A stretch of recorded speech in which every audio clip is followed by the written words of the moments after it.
What's the scariest predator under the ocean? The crocodile? Huh, I don't think so. Loch Ness Monster? Please, it never existed. How about the Kronosaurus?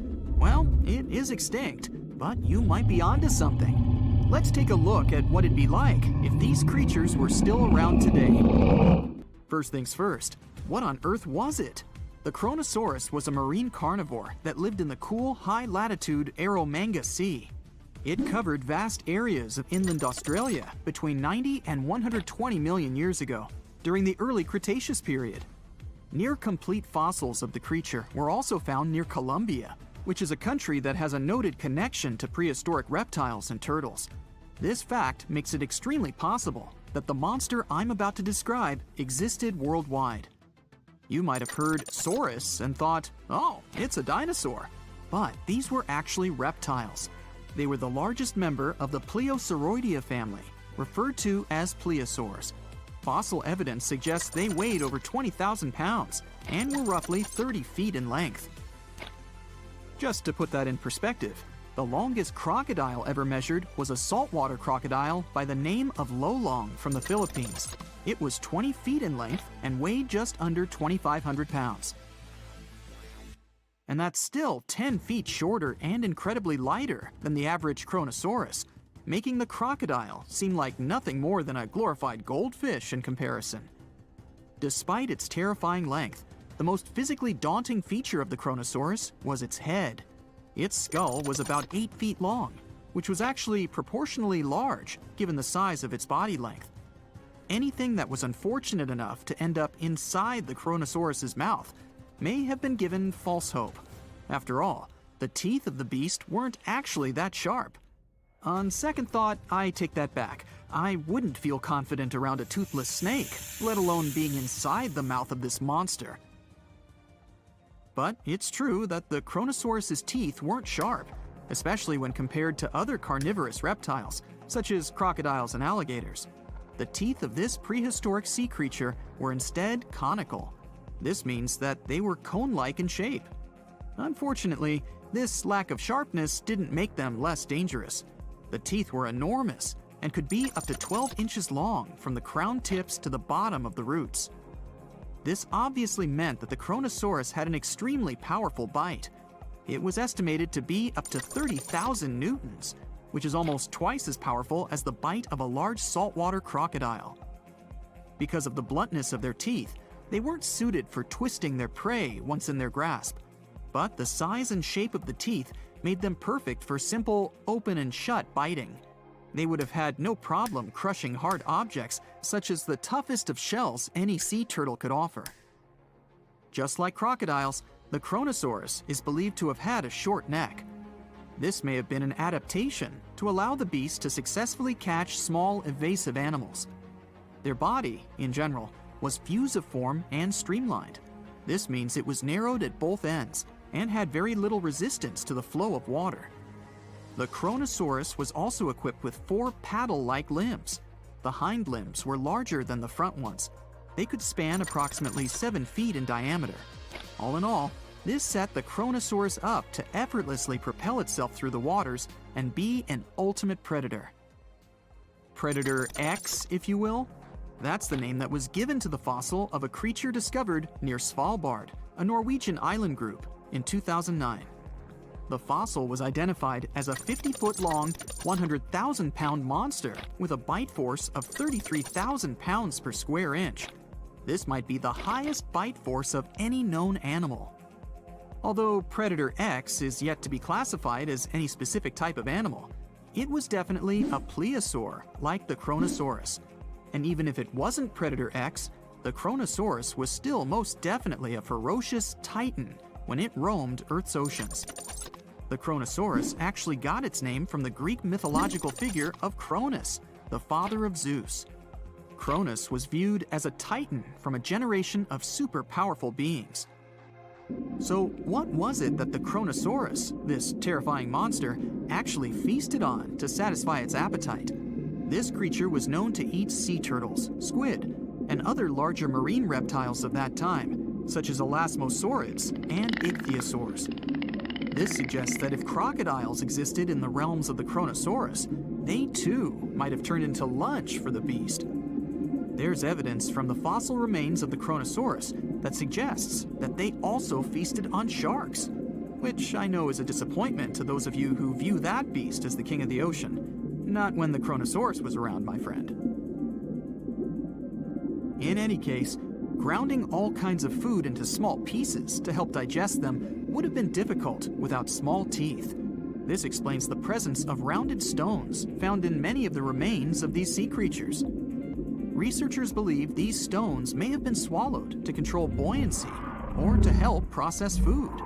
It's also entirely possible they were accidentally swallowed while feeding on other animals from the seafloor. As if the Kronosaurus even needed to be a meanie with its already existing power and size, there's also evidence to suggest that it indeed might have been. It turns out that after using all its impressive attributes to catch its dinner, the Kronosaurus first liked to play with its food, like a cat does with a mouse. I guess since the hunt was so easy for them, they needed to get their fun from somewhere else.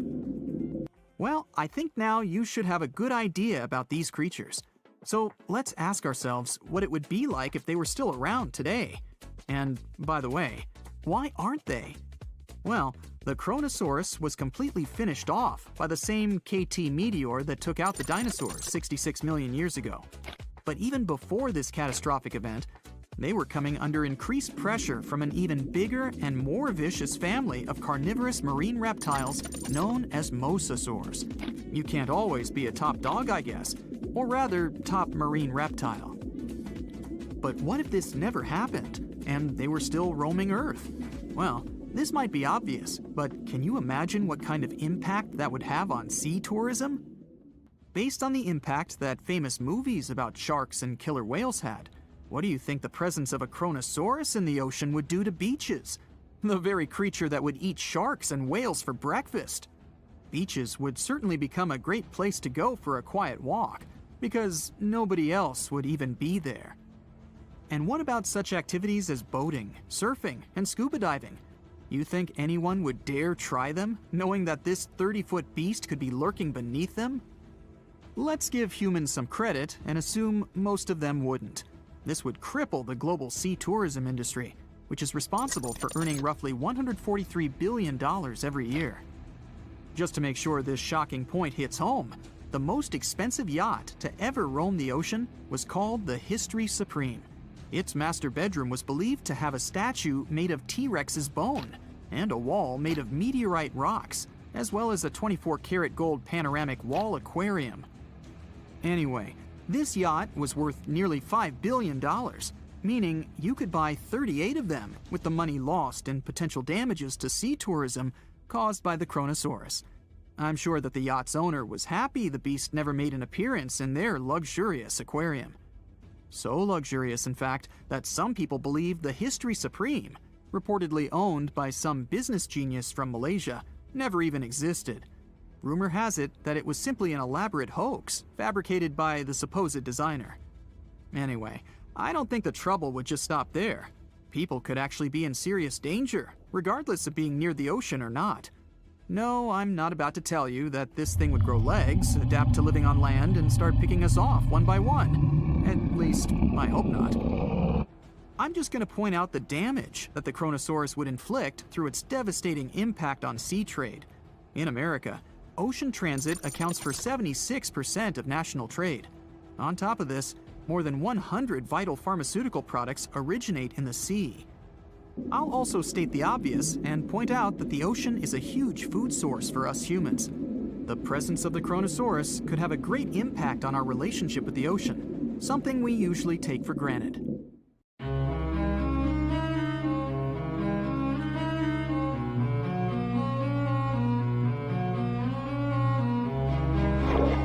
Question for you. Do you think Atlantis could be real? It remains as one of history's greatest mysteries.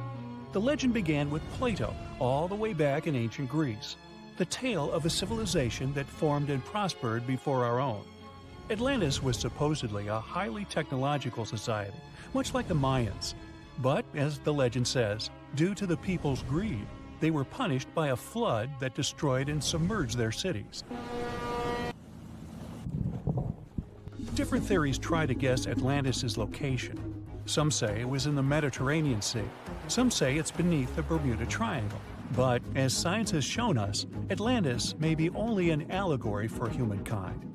Today, you'll discover several amazing underwater cities that you have never heard of. They existed indeed and are not just a myth. We're taking you on an excursion to the underwater city of Baia, which is on the coast of Italy. Known as the Las Vegas of the Roman Empire, Baia was a resort city. The Roman elite traveled there for recreation. Imagine an open-air spa. That was Baia. You can visit the submerged town by scuba diving and get close to that perfectly preserved, magnificent Roman sculpture, a true underwater wonder. You can spot the crumbled temples and buildings through glass-bottom boats. This is a moss-covered museum in Claudio's Nymphaeum. To your left, you can see a collection of classical Greek statues. Swimming down the Via Herculeana, you'll arrive at Villa Aprotio. Villas are Italian-style houses, and here you can admire their original marble floors. Notice the black and white patterns and the astounding shapes they make. Next, you'll arrive at Portus Julius. Can you see the collapsing wall structures at the bottom of the seafloor? You'll see well-preserved columns and limestone floors. Behold the ruins of the thermal baths of Lacus. The remaining multicolored mosaics are something great to see. You'll see their orange, blue, and green tiles if you get close enough. At Pisoni's Villa Pila, you'll see 25 preserved Roman pillars. Notice the arches, the frescoes nearby, and the magnitude of this well-kept treasure. The city was located over natural volcanic vents, so there were hot springs to be used at will. People went there looking to have an excellent time.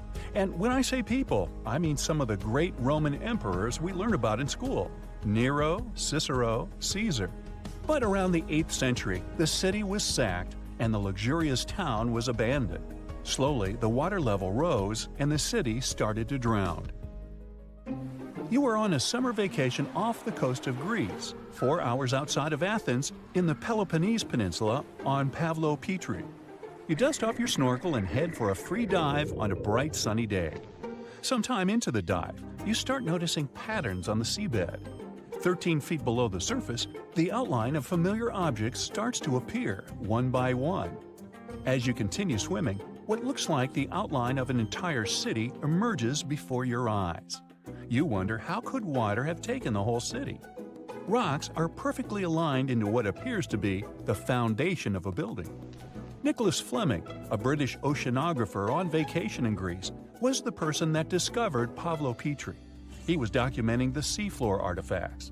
The team found the site filled with pots, storage vessels, and tools. A quern stone, for instance, is a tool used for grinding grains and turning them into flour. Multiple amphoras, which were found then, indicate that this settlement dated back to the Bronze Age, 5,500 years ago, when people started living in towns. The settlement is believed to have lasted for over 2,400 years. Pavlo Petri is considered today the oldest submerged town yet found, and it's impressive that it wasn't a simple village. It was a vibrant port city with stone-built buildings, a marketplace, streets, and even squares. Let's continue our exploration and find secrets in other underwater cities. You are diving off the coast of the Ryukyu Islands. Pacific waters are far from smooth. There's a strong current pulling you into the deep sea. Suddenly, you see a huge structure thanks to the sunlight shining down on the seabed. At first, it looks like Machu Picchu's ruins across the globe in Peru. As you approach it, you slowly figure out its form. A pyramid-shaped structure, arches, staircases. It's something that could have easily been a palace or castle. Could this also be a sign of human activity? What you just saw is known today as the Yonaguni Monument. It also goes by the name of Japan's Atlantis. The entire monument is about the size of 5 football fields and the height of a 5-story building. Its most surprising feature is its expansive terraces that host large crowd gatherings. Explorers and scientists believe that Yonaguni dates back to 10,000 years ago. But whether it is a man-made structure or a natural formation is still under debate. For Japan's top marine geologist, Professor Masaki Kimura, Yonaguni is the heritage of a lost civilization. Kimura has dived into exploring the ruins over 100 times over the past 10 years. According to him, there are clear signs of human activity down there. The Triangle Pool, located on the monument's surface, is a triangle-shaped concave that is a historical symbol of water fountains in the region. There is also a giant turtle carved on the eastern side of the structure. And according to Kimura, turtles have an important cultural meaning. Several pieces of stone tools have been recovered from the site. Their estimated age dates back to 10,000 years ago. However, not all scientists are convinced of the same. For many, Yonaguni is the result of thousands of years of erosion. The fact that the monument is composed of one massive rock leads them to believe that it is not human-made. The defined edges and flat surfaces resemble a natural formation occurrence in Northern Ireland, known as Giant's Causeway. A series of interlocking basalt columns look like the ruins of a palace, but they were the result of volcanic activity in the region. Well, stay tuned for more underwater discoveries. The next stop on our voyage is one of today's most famous underwater cities that has turned into an underwater archaeological park. The city of Port Royal in Jamaica exists today only below the surface. But in 1692, it was one of the wealthiest cities in the Western Hemisphere. Port Royal was the center of the British Empire at the time, and an important trade city that attracted people from all over. It was also home to real-life pirates of the Caribbean. On the morning of June 7, 1692, the people of Port Royal met a different fate than they probably expected. The bars and restaurants beaming with life woke up shaking. People were taken out of bed with the power of a massive earthquake, estimated today at 7.5 on the Richter scale. One survivor says he saw the earth opening up and swallowing the town whole. What he said could be true, as the city was mainly built over sand. The ground sucked buildings, roads, and everyone above. Geysers erupted, and finally, waves as big as 10-story-high buildings hit the city. About 33 acres of the city disappeared underwater, and amazingly, most of its 17th century remains lie in good condition under 40 feet of water. In the ruins, archaeologists have found taverns, storage rooms, kitchens, and recreational buildings used for diverse purposes. You can see a grand lion statue, a submerged bridge, and many picturesque arches. Now, do you fancy a trip to India? Just outside its coast lies another sunken marvel. A site known as the Lost City of Cambay is located on the Gulf of a similar name. It remained hidden until 2001, when the National Institute of Ocean Technology did a routine water assessment. With sonar technology, which sends a wave of sound to the bottom of the sea, they found something far beneath the surface. Images showed well-defined geometric shapes spread along a 5-mile stretch. The remains found dated to more than 9,500 years ago, meaning that this civilization was lost at around the end of the Ice Age. Debris recovered from the site included construction material, pottery, beads, sculptures, and even bones. Scientists argue whether these artifacts are indeed from the site, but if they truly are, then the Lost City of Cambay would be the oldest civilization in the world.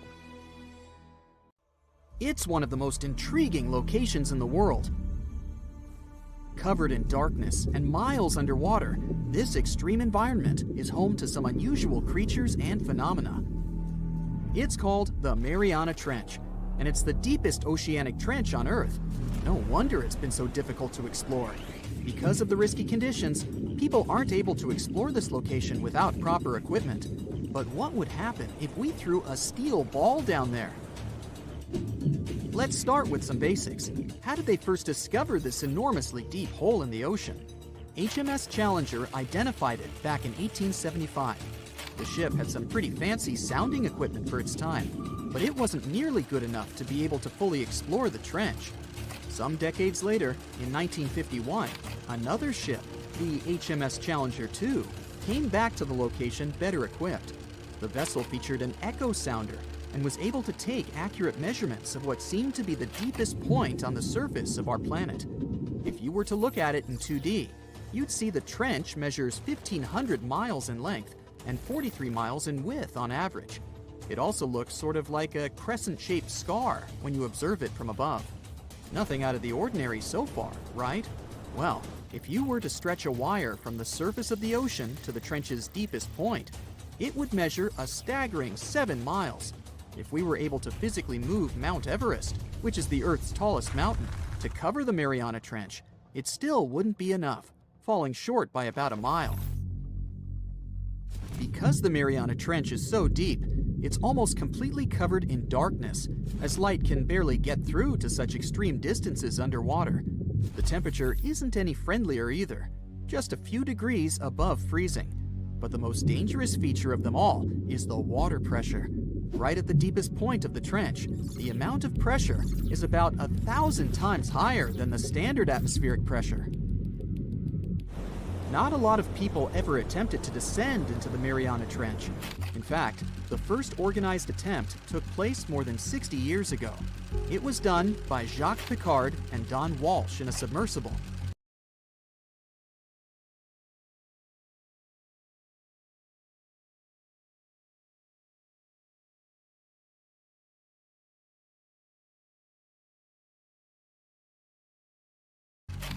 They only spent about 5 hours on their descent and a mere 20 minutes at the bottom. Alas, they weren't able to take any pictures. Until these two scientists were able to descend, specialists believed there was little to no chance that life could exist down there, given the conditions, most notably the extreme pressure.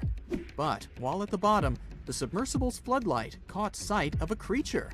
It was a very flat one indeed. As you can imagine, resources here are very scarce. What kind of creatures live down here? And how do they survive, given the harsh environment? Surprisingly, there is quite an abundance of wildlife living in the Mariana Trench. Some of these creatures fall back on chemicals to survive, like methane or sulfur, while other kinds of fish nibble at the marine life that's, well, weaker than them on the food chain. The most common creatures found here are xenophyophores, amphipods, and small sea cucumbers. Some of them adapted by hardening up their shell using aluminum harnessed from the seawater. Smaller creatures, like microbes, adapted by feeding on the chemicals emitted when the seawater hits the underwater rocks. They consider the Mariana snailfish the rock star of the area in terms of wildlife. They're small, ranging from 3 to 9 inches, translucent, and lacking any scales. But they're the top beast of prey in the area. It's no wonder some people started to believe that the ancient megalodon might still be living here. What was a megalodon, you might be wondering? It was the largest predator ever known in our planet's history. Basically, the biggest and nastiest shark ever to have lived. Scientists believe it's been extinct for quite some time, and the idea that it might still be hiding in the Mariana Trench doesn't have a lot of supporting information. The megalodon would have needed to learn to navigate in complete darkness. It would either have to be bioluminescent or evolve to have massive eyes. More so, because of its school bus-like size, the megalodon would have needed a lot to eat. Microbes and small snailfish just wouldn't have done the trick.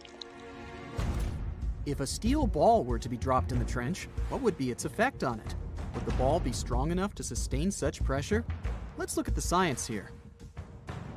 If we assume it's a solid steel ball, the pressure found at the bottom of the trench wouldn't be enough to really affect it and cause permanent damage. It would take it a solid 12 minutes to reach the bottom of the ocean, though. What about the temperature? Well, it turns out that the difference in temperature on the surface and at the bottom of the trench is quite impressive, a difference of about 86 degrees Fahrenheit. So, it would cause the ball to shrink a bit, but yet again, once the ball returns to the surface, it would simply come back to normal. Should the ball get stuck there, there's another interesting question to answer. Would corrosion affect it? Corrosion of steel is highly dependent on the amount of oxygen in the water. The amount of oxygen dissolved in water remains constant at depths greater than 3 miles. I'll spare you the math, but it would take more than 10,000 years for the steel ball to completely rust under the sea. I can't help but wonder, though, what would it take us humans to be able to survive at such extreme depths? Let's look at what was used in the past to explore this mysterious location. A little thing called syntactic foam. Why? Because it's the only material that can both float and resist the amount of pressure found here. Without this sort of protection, our lungs would rapidly collapse here. More so, the pressure from the water would push liquid into our mouths, replacing the much-needed oxygen with water. Then, there would be the much-needed ability to be able to come back to the surface, should anything not go as planned. One of the vessels that went for a deep dive here had 1,000-pound steel weights attached to it, so it would ensure its sinkage. These weights were connected to the ship by a special type of wire that had an increased corroding time of 11 to 13 hours in seawater, just in case something went wrong down there, and they'd have to bounce back faster. Given the harsh conditions here, the problem of oxygen supply is really important too. Any vessel looking to descend into the Mariana Trench again would need to consider some sort of device that can recycle the air in order to reduce the amount of oxygen that needs to be transported down there.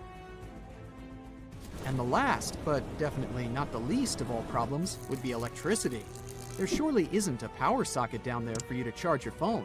So, there needs to be enough battery life to support all the necessary equipment, communication, oxygen supply, lighting devices, and so on.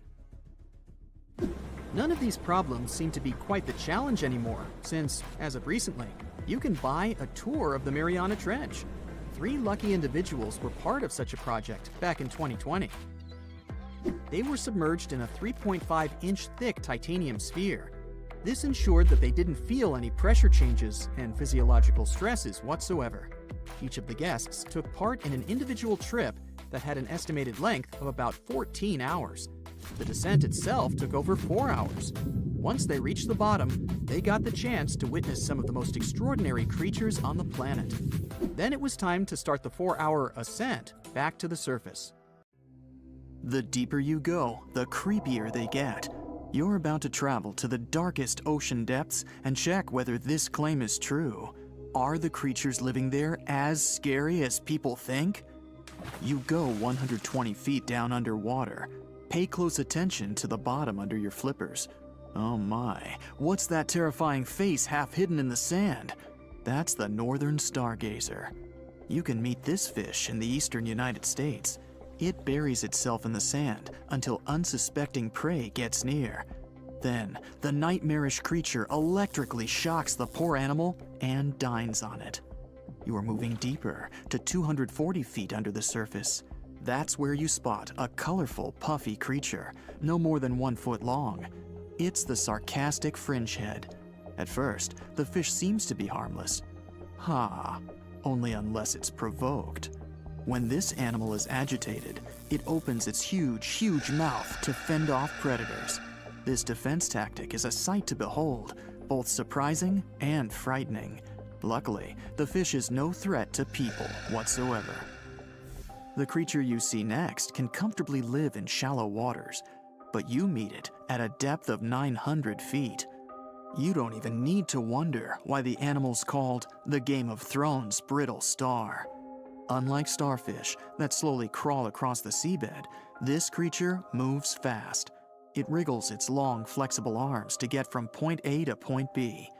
Its body is protected by a hard calcium carbonate shell. Also called snake stars, these creatures are tiny and easily fit in nooks, cracks, and small crevices in rocks. At a much greater depth of 2,000 feet, you come across the giant squid. For a long time, it was thought to be a creature from legends rather than a real animal.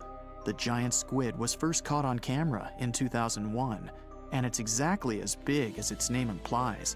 The creature's eyeballs are the size of soccer balls, and the squid itself can weigh up to 600 pounds. Almost 3,000 feet below the surface, you get spooked by another creepy-looking animal. It's somewhat red and rather small, no longer than 1 foot long. As you approach the creature, it looks rather docile, or maybe just indifferent. The vampire squid, that's the animal's name, looks like an umbrella with tentacles. It doesn't even produce ink, so you leave it alone. Soon after that, at a depth of 3,200 feet, you meet the cookie cutter shark. This creature is a parasite. It attaches itself to big fishes, dolphins, whales, and sometimes even people. Then, using its neatly arranged serrated teeth, it gouges out cookie-sized pieces of meat. This nasty glowing animal doesn't grow larger than 20 inches and lives in the ocean twilight zone. At a depth of 3,300 feet, the light becomes a rare and valuable thing. The animals living that far away from the surface have to evolve unusual features to survive. That's how the barrel-eye fish ended up with a transparent head and two super-sensitive barrel-shaped eyes. Right now, pretty much like always, they're pointed upward, allowing the fish to see potential prey and you. Almost 4,000 feet below the surface, you see something droopy and saggy. The blobfish doesn't have a skeleton or any muscle. Its jelly-like flesh lets the creature survive incredible water pressure. Despite its appearance, the blobfish is an ambush predator. It usually lies very still on the bottom, waiting for unsuspecting prey to swim by. You go a bit deeper and spot a creature that looks particularly ghastly. The goblin shark senses prey with its snout. The creature's terrifying jaws are attached to elastic ligaments. When some animal comes too close, the shark catapults its mouth forward to catch it. If your mouth could do the same, you would be able to eat things dangling 7 inches away from your face. Even deeper than that, at 5,000 feet, you notice another member of the shark family. The frilled shark looks like an overgrown eel, but its gills are lined with red fringe at the edges, hence the name. The creature's horrifying mouth has 25 rows of razor-sharp backward-facing teeth, 300 in total. The shark prefers to hover in the water, waiting for its prey to come closer. Then, it charges at it like a snake. Suddenly, you see something glow brightly like an electric bulb. But after coming closer, you recoil in horror. The creature looks like an upgraded eel equipped with oversized teeth.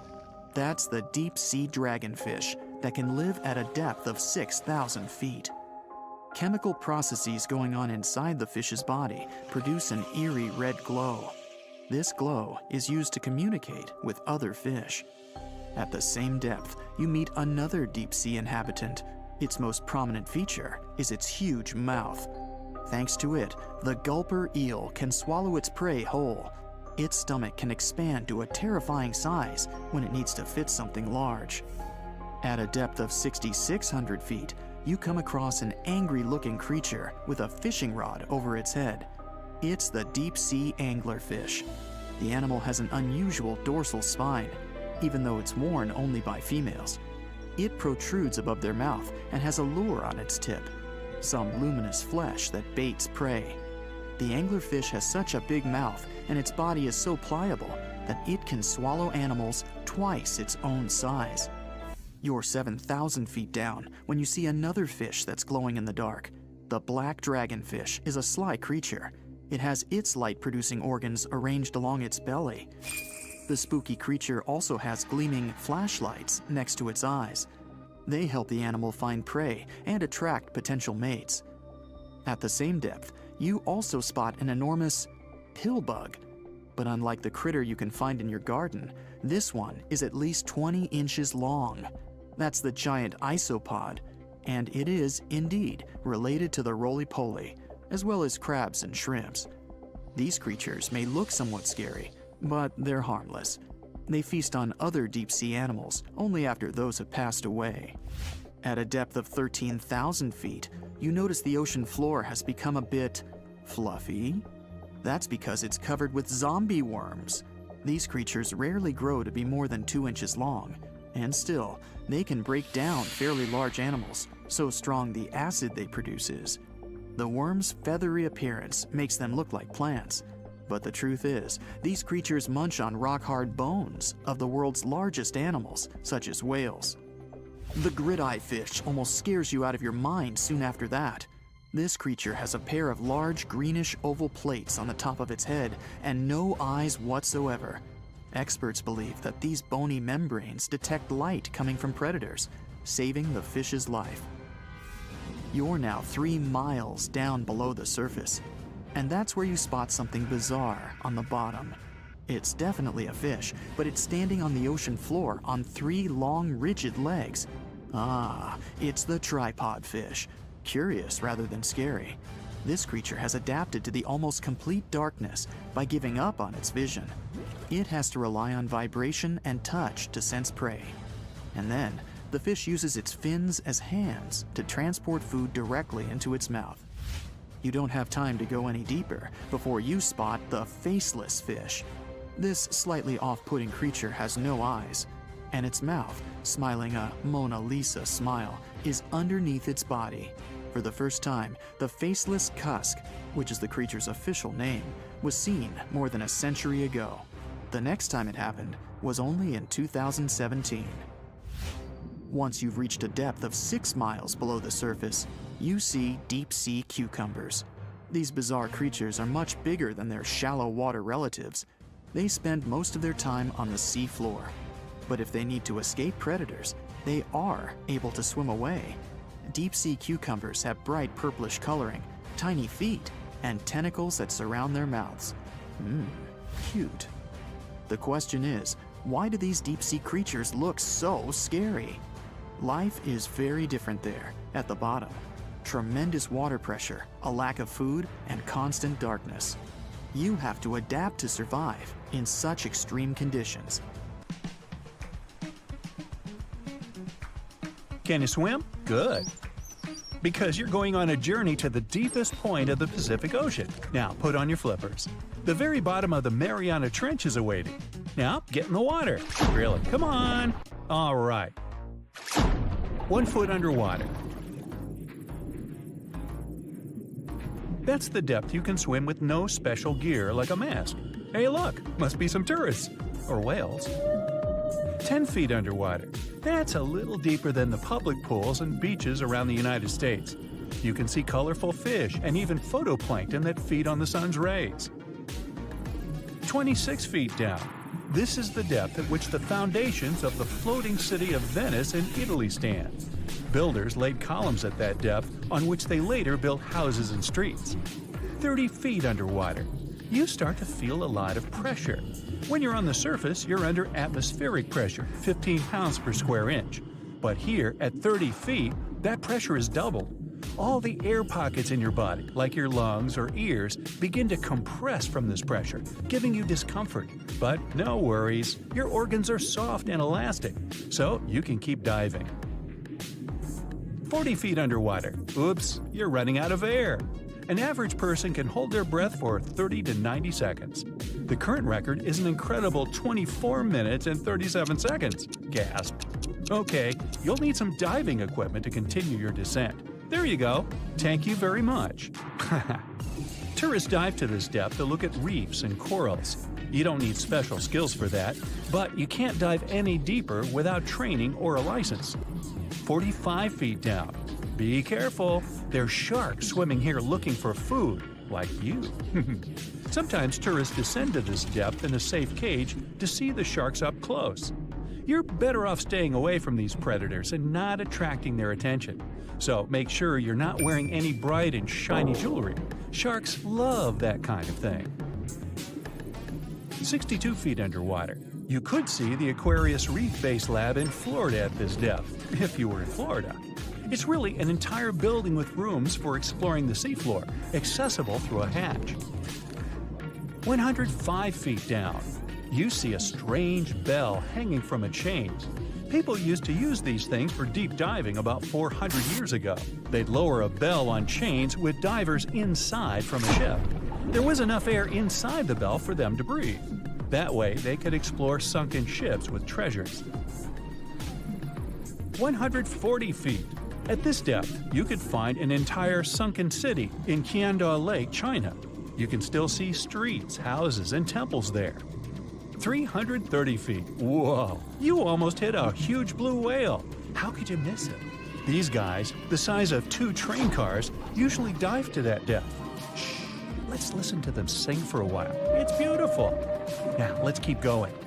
660 feet. This is where most of the ocean life ends. Sun rays hardly penetrate any deeper into the water. Everything below are unusual fish like this angler. They have such an unusual appearance because they have to adapt to the high pressure here. 702 feet underwater. This is the last mark where you'd see a human without diving equipment. This man holds the title of the deepest man on Earth, and he's the only one who has managed to get to this depth. The water pressure on his body here was 20 times greater than that on the surface. 985 feet. Ooh, what was that sound? Whoa, that's a submarine. That's the maximum depth they can dive to. Some of them can reach speeds of 26 miles per hour.